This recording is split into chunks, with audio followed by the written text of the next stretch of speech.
입니다.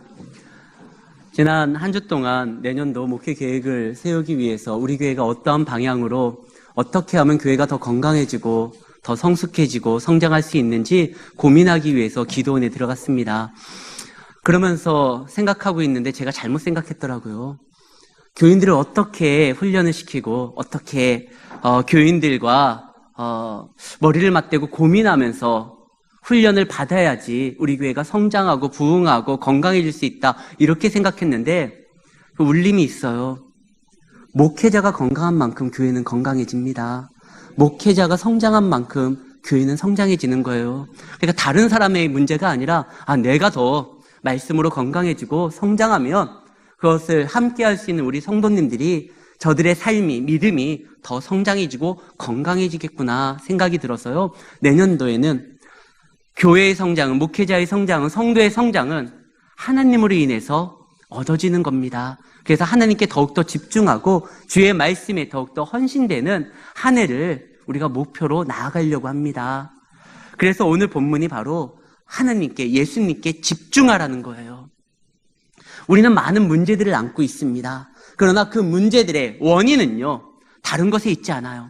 예수님은 우리의 문제의 원인을 어떻게 진단하시느냐? 믿음으로써 진단을 합니다.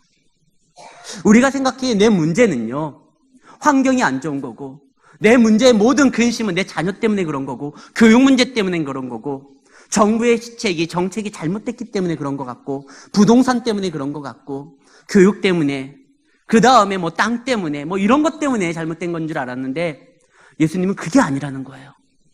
우리 인생의 모든 문제의 원인은 죄 때문이라는 것입니다. 그리고 그 죄를 능히 이겨낼 수 있는 하나님의 능력은, 은혜는 오직 믿음으로써 얻어지는 거예요.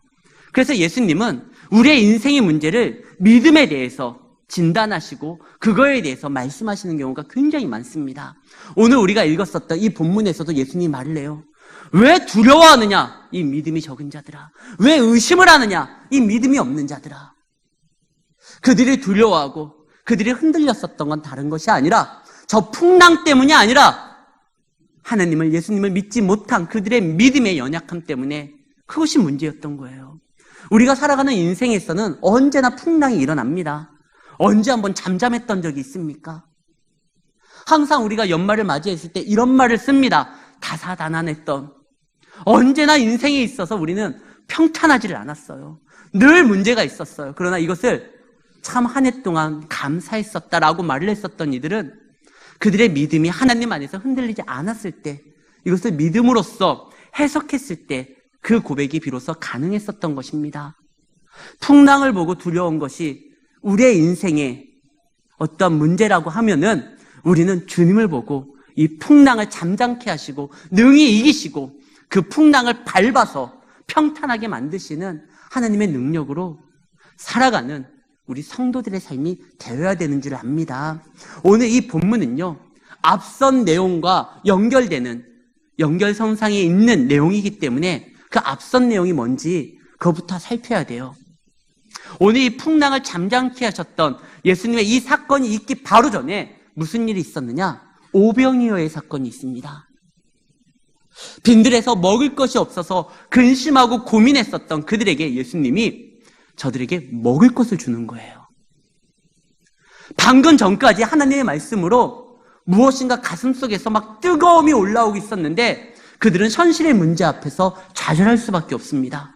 분명히 말씀을 듣고 은혜를 받았는데 먹을 것이 없는 거예요. 당장 한 끼를 해결할 수 없는 연약한 존재라는 것이 자신들의 현실이라는 것을 알게 됐을 때 그들을 어떻게 해야 될지, 이 문제를 풀지를 몰라서 고민하게 되었습니다. 그때 예수님이 어린아이의 도시락 하나로 그 자리에 있는 많은 사람들을 먹입니다. 예수님께서 창조의 능력을 보여주신 거예요.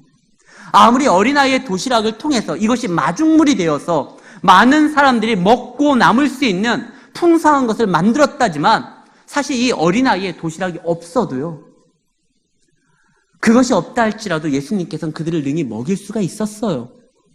예수님이 그걸 보여주는 거예요. 예수님의 모든 이적과 표적은 그 목적이 뭐냐? 본인이 하나님의 아들이라는 거, 본인이 그 하나님의 영광이라는 거, 그걸 나타내기 위함이었어요. 그러면 예수님께서 그 많은 사람들에게 먹을 것을 보여주는 창조의 능력을 보여줬다는 것은 그 옛날에 광야에서 그들이 만나를 먹었잖아요. 만나가 내렸다라는 것은 저 하늘에, 우리가 보기에 저 하늘에는 구름밖에 없고 아무것도 없어 보이지만 저 하늘에는 하나님의 나라가 있고 하나님의 창고가 있다는 겁니다. 그렇기 때문에 거기에서 만나가 내린 거예요. 그 만나를 보았을 때 우리가 보지 못하는, 우리가 알지 못하는 곳에 하나님의 나라가 있구나. 그리고 그 나라를 사모하면서 그 나라를 바라보면서 나아가야 되는 것이거든요.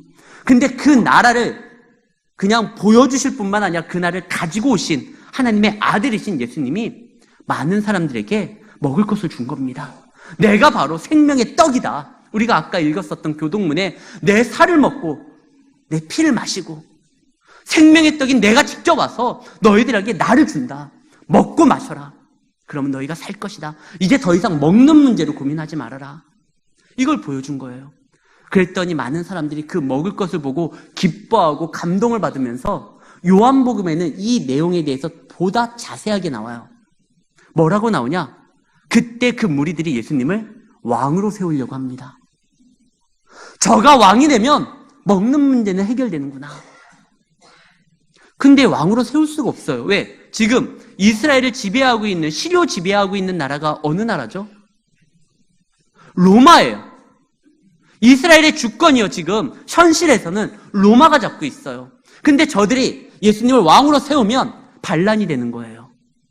뿐만 아니라 그들은 예수님을 왕으로 세울 수 있는 위치도 아니고 그만한 힘도 있는 사람들이 아니고 그만한 능력 있는 사람들도 아니에요. 그냥 마음의 바람에서 예수님을 그냥 세우면 먹는 거는 해결되겠지. 근데 정치적인 문제는 어떻게 할 거예요?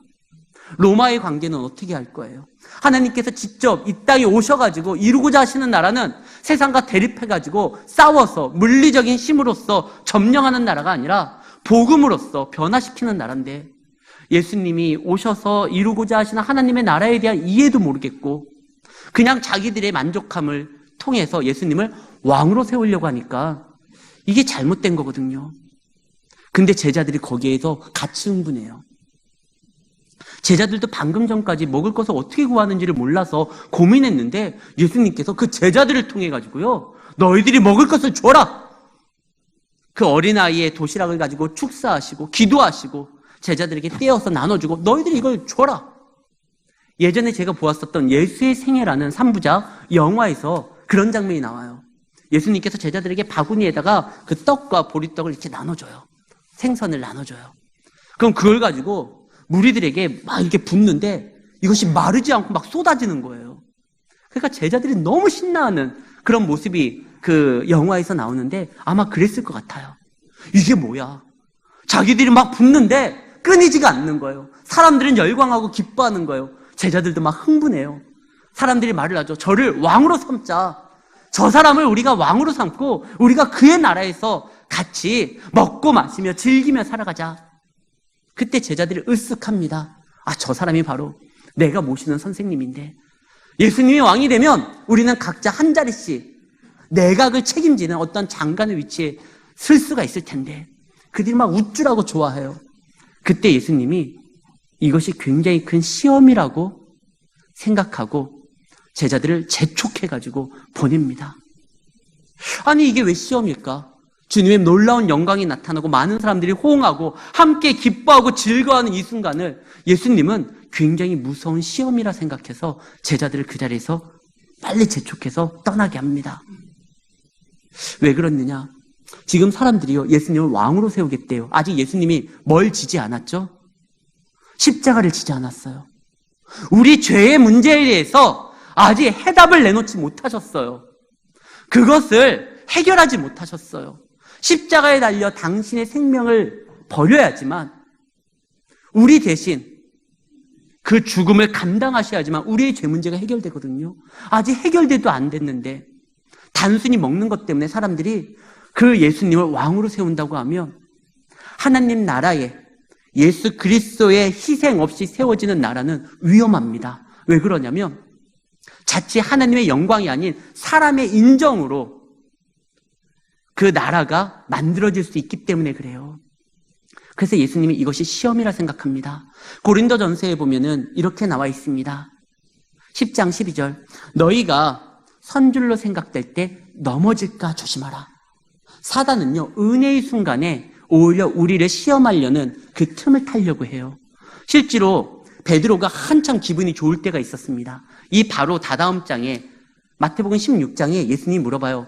야, 너희들 사람들이 나를 누구라고 하지? 엘리야라고 합니다. 세례 요한이라고 합니다. 아니, 좋아. 너희들은 나를 누구라고 하느냐? 예수님은 살아계신 하나님의 아들입니다. 그때 예수님이 베드로야, 네 말이 옳도다. 내가 천국의 열쇠를 너에게 줄게. 그때 베드로가 한참 우쭐해요. 제자들 중에 누가 더 높으냐 서로 다투고 있는데 예수님이 베드로를 통해서 교회를 세우고 천국의 열쇠를 준다니까 베드로가 막 윽쓱하는 거예요. 그때 베드로가 뭐라고 하냐면, 예수님 십자가 지지 마십시오. 그냥 이 상태가 좋습니다. 그때 예수님 뭐라고 하냐면 십자가의 길을 막는 베드로에게 사단아 물러가라 말을 합니다. 이것이 마태복음 16장 23절 말씀이에요. 사탄아 물러가라. 우리가 굉장히 우쭐하고 은혜 충만하고 무엇인가 해냈다라고 생각할 때 사단은 그때 우리의 교만을 이용해가지고 시험 들게 합니다. 이때 우리에게 필요한 자세는 기도하는 거예요. 기도할 때 어떻게 해야 되죠? 우리는 아직도 기도 생활을 하시는 분들을 보면은요, 1980년대를 못 벗어나는 분들이 계시는 것 같아요. 1980년대 각 가정마다 전화기가 한 대씩 놓여졌을 그 시대였습니다. 우리는 그 시대를 경험했습니다. 그때 전화기에 뭐라고 써있죠? 용건만 간단히. 하나님 앞에 기도할 때 용건만 간단히 하는 분들이 있어요. 지금 21세기입니다. 핸드폰으로 영상통화를 무제한으로 할 수 있는 시대인데 하나님 앞에 기도할 때 용건만 간단히는 안 돼요. 계속적으로 부르짖어야 돼요. 예수님을 보세요. 이것이 굉장히 큰 시험이라 생각해서 사단이 계속 시험하잖아요. 십자가 질 필요 없다. 나에게 절 한 번 하면 온 세상을 너에게 주겠다. 지금 이 사람들이요, 당신 우리의 그냥 왕이 되십시오. 아직 십자가도 안 졌는데. 그래서 예수님 이것이 시험이라 생각해서 제자들을 물리치고 본인은 뭐 하러 가셨죠? 기도하러 가시는 거예요. 시험을 이길 수 있는 힘은 기도예요. 그래서 예수님이 막 기도하러 가신 거예요. 근데 제자들이 이제 배 타고 막 갑니다. 가는데 거기에서 풍랑이 일어나요. 그래서 그들이 너무나 무서워서 떨고 있을 때 그때 예수님이 저기서부터 걸어오십니다. 지금요, 이스라엘 백성들과 제자들은요, 예수님을 하나님의 아들이라고 생각하지 않아요. 그냥 엘리야 정도의 능력 있는 선지자, 예언자라고 생각을 합니다. 왜 그러냐면 그 예전에 엘리야가요, 이스라엘 백성들이 3년 반 동안 비가 내리지 않아서 기근이 있을 때, 먹을 것이 없었을 때 엘리야가 사르밧 가브라는 집에 갑니다. 그래서 그 집에서 이제 음식을 먹으면서 그 가뭄의 때를, 기근의 때를 벗어나거든요. 그때 이 여인에게는요, 그 떡을 만들 수 있는 조금의 그 밀가루와 그 떡을 굽기 위해서 이게 뿌리는 기름 조금만 있었어요. 근데 엘리야가 거기 가가지고 그 여인의 그 떡반죽통이 마르지가 않습니다. 기름이 끊이지가 않는 거예요. 예수님이 막 먹을 것을 줬을 때 이 어린아이의 도시락으로 막 먹을 것을 주니까 마치 엘리야의 기적이 나타났다라고 본 겁니다. 그래서 마태복음 16장에 사람들이 나를 누구라고 하느냐? 엘리야라고 합니다. 이때 당시에 제자들도 생각이 예수님이 엘리야 정도라고 생각한 거예요. 아, 뭔가로 역사를 보여주는, 기적을 보여주는. 근데 예수님은 엘리야 정도가 아니잖아요. 하나님의 아들이잖아요. 창조주이시잖아요. 그래서 아예 예수님이 노골적으로 내가 바로 엘리야가 아니라 위대한 선지자 정도가 아니라 하나님이라는 것을 알려줍니다. 그래서 예수님이 바다를 걸어오시는 거예요. 욥기 9장 8절에 하나님은 바다를 밟는다라고 이야기를 합니다. 바다를 밟는 사람이 나타나면 그가 하나님이에요. 요즘에 막 신천지나 이단들이 자기가 하나님이라고 합니다. 그걸 증명하기 위해서 한번 걸어보라고 해야 돼요. 하나님은 바다를 걸어오셨어요. 그러니까 예수님이 욥기 9장 8절 말씀처럼 그냥 바다를 걸어오는 거예요. 그리고 제자들한테 가는 거예요. 내가 하나님이다. 그러니까 제자들이 그 하나님이 나타나는 것을 보고도 유령인 줄 알고 막 두려워 떨 때 예수님이 더 노골적으로 말합니다. 내니 나다 안심하라. 여기에서 말하는 나다, 내니라는 말은요, 헬라어로 에고 에이미, 스스로 계신 하나님을 나타내는 성경적 표현입니다. 그래서 여기에서 보면 그냥 나다 이렇게 돼 있지만 보다 원문으로 보면은 나 하나님이다. 그러니까 두려워하지 말라 이 말한 거예요. 그래서 예수님은 지금 자신이 하나님임을 증명하고 또 제자들의 지금 고난을 이렇게 감당하시기 위해서 그들에게 접근하고 있는데 이 또 촐싹거리는 베드로가 이런 말을 합니다. 하나님이 오시면 우리는 어떻게 반응해야 되죠? 아멘, 주 예수여 오시옵소서, 우리를 구원하시옵소서. 당신이 오시면 우리가 기다리겠습니다. 예수님이 걸어올 때 그 광경을 보고 기뻐하며 찬양하며 기대해야 되는데 이 촐싹거리는 베드로가 나도 무리를 좀 걷게 해주십시오. 자기가 도대체 뭘 증명하려고요? 자기도 좀 걷게 해달라는 거예요. 하나님이 하시면 나도 할 수 있도록 좀 해주십시오. 우리가 과거에 TV를 보면은요, 요즘에는 그런 게 잘 안 나오는데 예전에는 막 차력쇼 같은 거 많이 했었잖아요. 막 쇠사들도 막 이렇게 하고 불도 막 먹고 그러면 항상 아나운서나 MC나 자막으로 그런 말이 나와요. 어린이는 절대 따라하지 마십시오. 그 따라하면 안 돼요. 그걸 우리는 감당할 수 있는 훈련이 안 돼 있거든요. 지금 하나님이 한다고 우리가 다 할 수 있는 게 아니에요. 근데 베드로가 예수님도 하네? 하나님이니까 하시는 거예요. 근데 그거 나도 좀 해주십시오. 베드로가 그래요. 잘못된 거 한 거예요. 주제 넘는 거예요. 하나님의 영역이에요. 근데 베드로가 그 순간 자기도 좀 해달라고, 저도 좀 무리를 걷게 해달라고 합니다. 근데 더 놀라운 건 예수님이 허락을 해요. 그래, 해봐라. 잘못된 강구거든요. 근데 예수님이 왜 허락을 했을까요? 그로하여금 그가 구하는 것이 얼마나 무모한지를 알게 하고 또 하나님을, 예수님을 바라보면서 나아갈 때 그의 시선을 하나님처럼 닮아가고 하나님처럼 되고 싶은 것이 아니라 하나님의 어떠한 마음을, 성품을 이렇게 따라가도록 만드는 것이지 감히 우리가 하나님의 자리에 서 있으면 안 되거든요.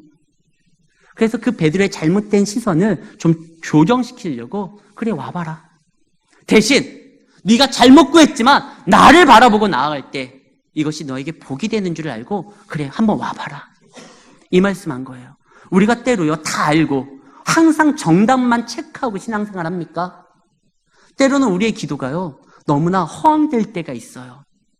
하나님 앞에서 하나님의 뜻과 정반대된 것을 구할 때가 있어요. 아니, 처음 신앙생활을 할 때 하나님께서 어떠한 요구되는 모습으로서 첫 신앙의 발을 이렇게 띄워놓지 않을 때도 있어요.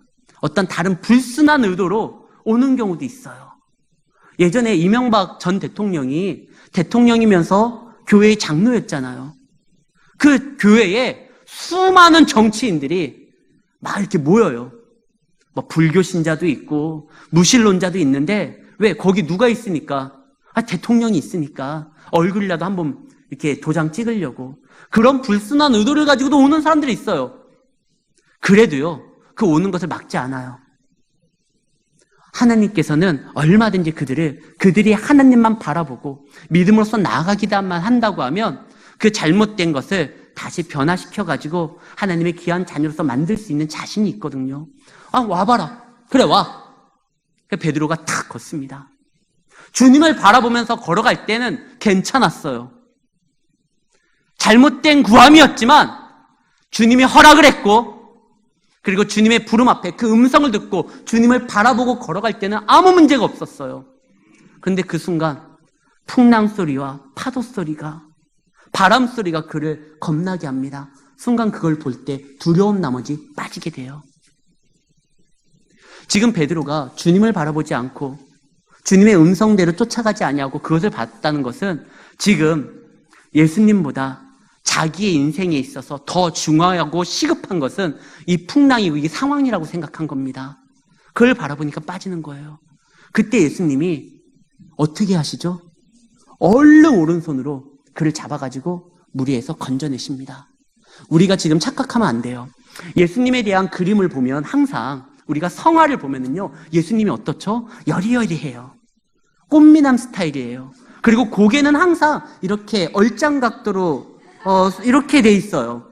목자로서 이게 양을 안고 있는 모습이나 최후의 만찬 때의 모습이나 어떻게 예수님이 그런 표정을 져요. 근데 예수님 원래 뭐 하셨던 분이에요? 목수예요. 고대근동 아시아 때요. 그 목수의 장비가 그렇게 지금처럼 현대화되지 않은 상황에서 목수들은요, 손이 막 거칠고 얼마나 막 제가 보기엔 예수님 근육질이었을 것 같아요. 막 진승남 같은. 근데 그것을 떠나서 예수님이 팔을 빡 잡는데 거친 상남자의 목수의 손으로 잡는 게 아니라 하나님의 손으로서 지금 베드로를 건져내는 겁니다. 베드로가 외쳐요. 주여 나를 살려주십시오. 그때 탁 잡아요. 근데요, 우리가 놀라운 건 베드로가 위기에 처했을 때, 불었을 때 바로 베드로를 잡아줘요. 차별하는 건가? 우리는요, 기도할 때 하나님의 응답이 바로 되지는 않아요. 어찌할 때는 굉장히 더디어요. 내가 지금 부르짖고 있는 이 음성을 하나님이 과연 듣기는 하는 건가? 의심될 때도 있어요. 근데 베드로는 제자라고 바로 들어주고, 우리는 잘 안 들어주고? 아니에요. 우리가 출애굽기 3장 11절에 보면 하나님께서 모세에게 나타나서 말씀하시는 장면이 나옵니다. 내가 내 백성의 부르짖음을 들었다. 모세가 누구죠? 이스라엘의 지도자입니다. 이스라엘을 그 고통 중에서 건져내 하나님의 종으로서, 인도자로서 사명을 감당하는 자예요. 근데 하나님이 그 모세를 만날 때 처음 말이 이거예요. 내가 내 백성의 부르짖음을 듣고, 그거 언제 부르짖은 거예요? 1장 11절입니다. 출애굽기 1장 11절에 이렇게 나옵니다. 감독들을 그 위에 세우고 그들에게 무거운 짐을 지워 괴롭게 하여 그들에게 바로를 위하여 국고성 비돔과 라암셋을 건축하게 하니라.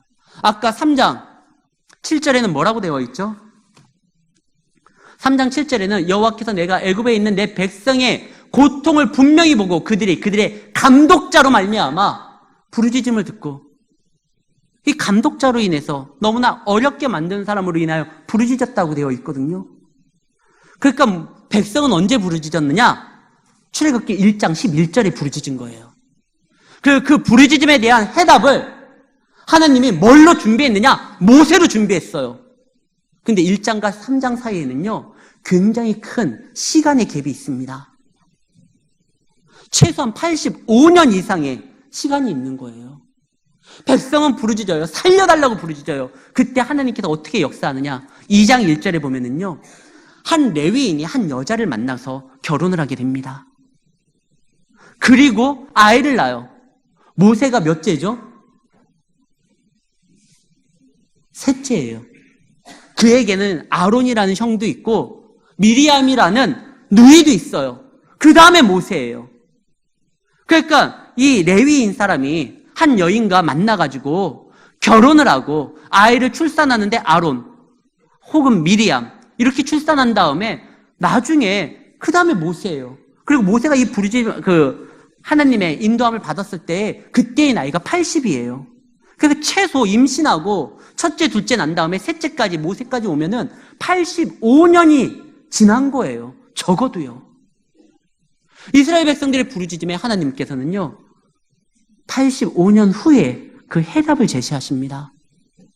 그럼 85년 동안 뭐 하셨느냐? 뭐 하시긴요? 한 남자와 여자를 만나게 했고요. 그리고 모세로 하여금 바로의 공주의 아들로서 왕궁 교육을 받게 해서, 그래서 모세오경을 기록하도록 나중에 그의 어떠한 지식과 그의 탁월한 논리로 하나님께서 사용하셔서 기록하게 만들잖아요. 그로 하여금 광야에서 양을 치면서 광야의 길을 알게 만드시고 양들을 인도함으로 인하여 그의 성격을 고치시고, 하나님 그거 하신 거예요. 우리가 부르짖을 때 하나님은 일을 안 하시는 것처럼 보이지만 하나님은 일을 하십니다. 시편 121편 4절, 우리를 지키시는 하나님은 졸지도 않고 주무시지도 않아요. 그분이 우리의 기도가 더디다 할지라도 더디지 않습니다. 베드로후서 3장 9절에 보면은 우리의 생각대로 하나님은 더딘 것처럼 보이지만 아니요, 하나님은 더디지 않고 그분의 때에 반드시 응답하십니다. 근데 베드로는 즉각하고, 왜 우리는 더딥니까? 베드로는 지금 시간이 없어요. 물에 빠지고 있는데 85년 후에 건진다고 하면 얘는 벌써 끝났어요. 이때는 시간이 없으니까 얼른 잡아채는 거예요. 그럼 우리도 시간이 없는데요. 여러분들이 생각하는 것만큼 시간 없는 거 아니에요. 시간을 창조하시는 분이 하나님입니다. 얼마든지 늘릴 수 있는 분도 그분이에요. 그분은 때를 기다리시는 거예요. 저가요, 전에도 한번 설교를 했었을 때 예화를 들었었던 적이 있었는데 뜬금없이 아마 1997년이었던 걸로 기억을 해요. 그때 제가 제 아내한테, 그때 이제 연애하고 있었을 때죠. 제 아내한테 이런 말을 했어요. 내가 나중에 목회를 한다고 하면 대전 아니면 광주에서 하고 싶다 했어요. 광주는 제가 연고도 없었어요. 그 20년도 더 된 거죠. 근데 제가 작년에 여기 왔잖아요. 제가 했었던 그 말들을 하나님께서는 들어주시고 준비하고 계시는 거예요. 우리가 하는 모든 기도요, 우리가 기도할 때 당장 우리가 생각하는 그 시간에, 그 타임에, 그 장소에서 이루어지지 않기 때문에 하나님 원망스러울 때가 있지만, 아니요, 그때도 하나님 일하고 계셨어요. 그러나 또 하나님은 준비하고 계시는 거예요. 그때 어쨌든 베드로가 막 부르짖으니까 막 도와주잖아요. 근데 그러면서 책망을 해요. 이 믿음이 없는 녀석아, 왜 의심하느냐? 베드로 물 처음 걷는 거잖아요. 그래도 몇 발짝 걷었으면 대견한 거잖아. 야, 너 제법인데? 야, 너 처음 걷는 건데 그래도 좀 걸어보네? 근데 예수님은 그러지 않았어요. 책망을 했어요. 근데 책망을 하되 그를 징계함으로 죽인 것이 아니라, 그의 발을 밟고 그냥 지나간 게 아니라 그를 건져줍니다. 건져는 주지만 책망은 할 건 해야 돼요. 네가 잘못 구한 거다. 또 하나, 네가 나의 허락으로 인하여 갔다고 하면 그 잘못 구한 것이 하나님의 복이 되게 하기 위해서는 나에게 시선을 맞추고 나만 바라보고 나아가면 내가 조정할 텐데 도중에 의심이 들어가니까 그래서 문제였던 거다. 이 말을 합니다. 우리가 허준하면 떠오르는 게 뭐죠? 허준하면 정광열, 예진아 씨, 제가 오늘 아침에 식사하면서 제 아내한테 물어봤어요. 허준하면 당신 떠오르는 게 뭐야? 줄을 서시오. 뭐 그거래요. 그건 드라마고요. 허준하면 떠오르는 게 뭡니까? 동의보감해야 되잖아요. 동의보감에 이런 말이 나옵니다. 의심이 되면 쓰지 말고 썼다고 하면 의심하지 말아라. 너희가 하나님을 정말 믿는다고 하면 그 하나님의 모든 말씀에 대해서 의심하지 말고 반응해야 되는 거예요. 아니, 허준도 자기가 쓴 책에서 그렇게 말을 했는데 생명에 기록된 하나님의 말씀을 바라보고 하나님을 알아가는 우리가 하나님을 믿었다고 하면 그분을 의심하면 안 돼요. 끝까지 믿고 나아가야 돼요. 근데 더 중요한 거, 오늘 본문에서 정말 제가 하고 싶은 말이 무엇이냐? 하나님 안에서 베드로가요, 이게 왜 생뚱맞게 그냥 무리를 걷겠다고 하잖아요. 그래도 예수님께서 계속 그 베드로를 버리지 않아요. 그를 다시 이끌고 책망하고 믿음이 없는 녀석아 하면서 다시 베드로를 세웁니다. 정말 신앙인들은 실패를 두려워하면 안 돼요. 실패하더라도 계속 도전해야 됩니다. 정말 우리가 경계해야 될 것은 실패가 두려워서 아무것도 안 하는 것이, 그게 정말 나쁜 거예요. 우리가 한 달란트 받은 사람의 비유를 알고 있습니다. 그 한 달란트 받은 사람이 왜 책망을 받죠? 아무것도 안 했거든요.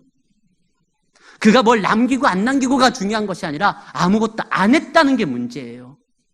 우리는 실패를 한다 할지라도 끊임없이 도전하면 주님이 그때마다 우리를 잡아 끌어주시고 잘못된 건 책망도 하시고 우리로 하여금 우리의 시선을 다시 한번 조정시켜서 하나님의 귀한 자녀로서 만들어 가실 것입니다. 결국 그들이 어떻게 해야 되죠? 배에 올랐을 때, 여기에서는 그 장면이 안 나오지만 예수님께서 바람과 풍랑을 꾸짖으셔요. 그러니까 그게 잠잠게 돼요. 그때 그들이 뭐라고 합니까? 당신은 하나님의 아들입니다. 이렇게 고백을 해요. 우리 오늘 본문의 33절, 배에 있는 사람들이 예수께 절하며 이르되 진실로 하나님의 아들입니다. 엘리야인 줄 알았는데, 좀 능력 있는 선생님인 줄 알았는데 보니까 하나님의 아들이군요. 그래서 요한일서 4장 15절에 이런 말이 나옵니다. 뭐라고 나오죠? 누구든지 예수를 하나님의 아들이라 시인하면 하나님이 그의 안에 거하고 그도 하나님 안에 거하느니라. 이제 그들이 예수님을 하나님의 아들로서 인정하고 고백하고 따르겠다고 하니까 하나님이 그 안에 거하고 그를 책임져주고 그를 인도해 주겠다는 것이에요. 사랑하는 성도 여러분, 우리는 하나님을 믿습니다. 정말 믿는다고 하면 의심하지 말고, 두려워하는 이유가 의심하기 때문에 그래요. 하나님을 바라보지 않기 때문에 그래요. 하나님을 바라보면 하나님이 책임져 줍니다. 어떠한 능력으로? 창조의 능력으로. 바다를 잔잔케 하는, 모든 상황을 통제하는 전능한 능력으로 우리를 보호해 주실 것이라는 사실을 기억하시고, 오늘 학습과 세례를 받는 우리 귀한 성도님들, 이제 이 세례는 많은 이들에게 내가 하나님을 믿겠다라는 것을 공포하는 시간이거든요. 그 믿음이 주님 오시는 그날까지 이어짐으로 인하여 하나님의 놀라우신 은혜와 축복이 여러분들의 삶 가운데 채워지기를 예수의 이름으로 축원합니다.